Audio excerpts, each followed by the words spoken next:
Hi guys, for today's video, pupunta tayo sa town dahil mayroon akong kailangan asikasuhin. Magpa-adjust kasi ako ng aking singsing dahil hindi na siya kasya sa kamay ko dahil nga nanganak ako at tumaba ako at hindi ko na siya maisuot at kailangan ko rin paputulan yung kwintas ko kasi nahahabaan ako. So ayan na nga, nag-iikot-ikot kami dyan dahil wala kaming makitang parking dahil nga Sabado ngayon. Pag Sabado dito at saka Linggo, mas busy talaga ang Sabado. Pag Sabado dito, mas busy ang town. Wala talaga siyang masyadong maparkingan. Nakita niyo yung kalsada, punong-puno yan siya dyan.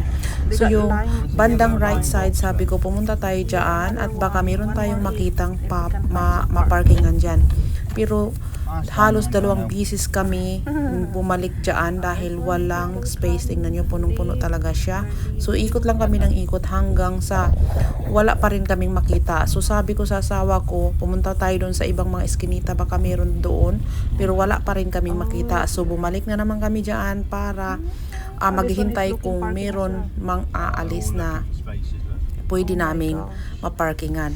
So ayan, nagwe-waiting lang din kami dahil ang hirap naman ng mga tao, hindi naman agad-agad sila babalik dyan para umalis. So mahirap din talaga ang parking dito pag weekend. So kahit naman doon ka sa eskinita, meron kang 1 hour only para mag-park ng sasakyan mo. Pagdating noon, hindi ka na pwede magtagal dahil magmumulta sila ng napakamahal. So hindi biro dito basta-basta lang pupunta ka sa town. So gagastos ka talaga ng pera kahit pupunta ka lang sa town dahil yung mga parking nga dito ay may mga bayad talaga sila at hindi siya mura lang. Mahal talaga siya, lalo pa dito nagmahal lahat ng mga bilihin, nagmahal lahat ng mga parking, nagmahal lahat. Basta lahat mahal. Mahal talaga lahat. So walang mura dito. So wag ka na lang mag-try dito, maglabas-labas kung wala ka talagang sapat na panggastos dahil lahat mayroon siyang bayad. At sa ending nga yan guys, nakahanap din kami ng parking. At ayan na nga, pumunta kami sa market na yan dahil dyan ko dati binili yung alahas na magaling kasi yung mama dyan mag-adjust siya, yung nagsusulda talaga siya. So dahil wala din dyan yung hinahanap ko, hindi ata sila dyan nakapwesto. Sabi ko, umikot tayo ng umikot. Ayan na nga, umikot kami. Nakita nyo yan yung mga bargain dyan. Sobrang tagal na yan dyan. Every Saturday and Wednesday. So ayan, palagi yan dyan nandiyan. So meron dyang mga fresh meat, mga sariwang karne, saka mga sariwang gulay. Kung gusto mo bumili, minsan nagbibinta pa sila dyan ng mga fresh na mga salmon, fresh na mga seafood. So pero madalas marami talagang karne dyan, saka gulay, saka vegetable. So ayan na nga, nakita nyo mga vegetable sa right side. Yan, may mga potatoes dyan, may mga cabbage dyan.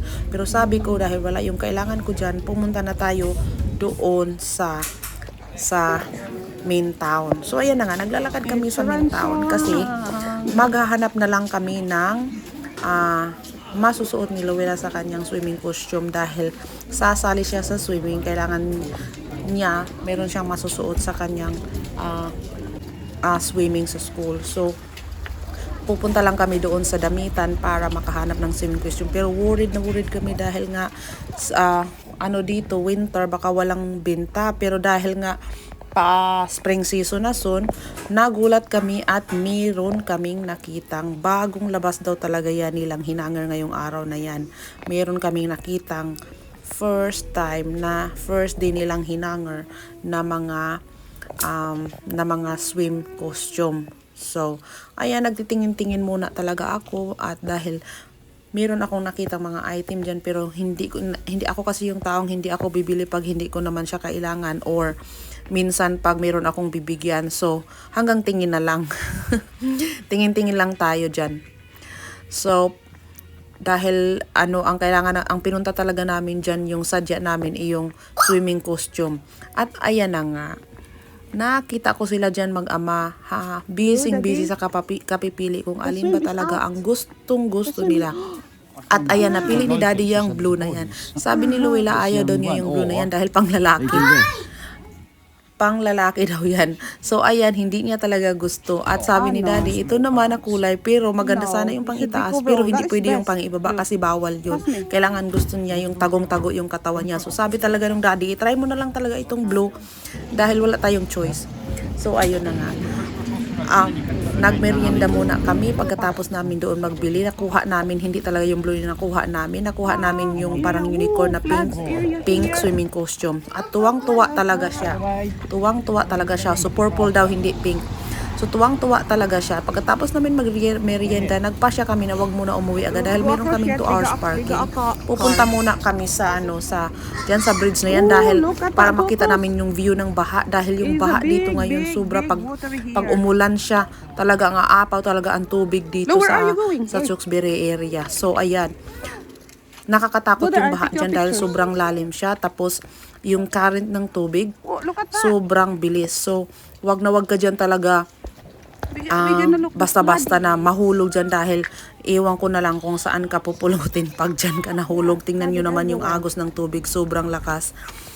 At yung spot na yan dyan, pag summer, sobrang ganda kasi maraming bulaklak. At saka, nandyan talaga yung heat ng araw dyan. Maganda yung spot, umupo doon na area. Maraming umuupo doon, kumakain ng chips, nag-feed ng mga birds. At maraming mga swan na lumalangoy sa tubig. At yung bandang area na tinuturo naman ni Luella, ay maraming ripsid pag wala yung baha. So, ayun na nga. So, nag-decision kami na umuwi na talaga at wag na magtagal dahil napapagod na rin yung mga paa namin mag-ikot-ikot. At yun lang, hanggang sa muli guys, paalam!